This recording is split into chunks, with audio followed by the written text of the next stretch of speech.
ज्या पद्धतीन जी केरळा वायनाड हांगा जी घटना घडली ते अत्यंत दुःखद घटना. एक मोठी नैसर्गिक आपत्ती ती केरळच्या लोकांच्या आयत आसा. त्या म्हणून मानवतेच्या दृष्टिकोनातून ते काम आमी श्रमदान करपाच्या माध्यमांतल्यान गोंयांत सुरू केल्लें आसा. आनी त्याच धर्तीचेर हांवें म्हज्या जे स्वयंसेवक आसा कार्यकर्ते आसा तांकां विचारलें फाटले 2 दीस कोण कोण येवपाक तयार आसा. म्हजी स्वताची वचपाची तयारी आसा. ते सर तुमी वचपाची तयारी आसा जर जायत न्ही आमी सगळे येवपाची तयारी आसा. अशें 3 दिसां भितर सादारणशें एक 200 कार्यकर्त्यांचें रजिस्ट्रेशन जालें.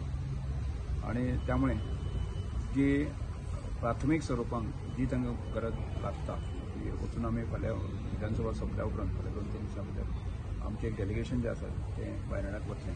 आनी त्या उपरांत जी मदत करपाक येता आनी त्या उपरांत जी खऱ्या अर्थान ती घरां ती बांदपाक जाय. कांय प्रमाणांत जर आमी घरां जर बांदपाक शकले श्रमदान करता थंय घर बांदपाची तयारी आमच्या सगळ्या स्वयंसेवकांनी दवरली आसा. थँक्यू.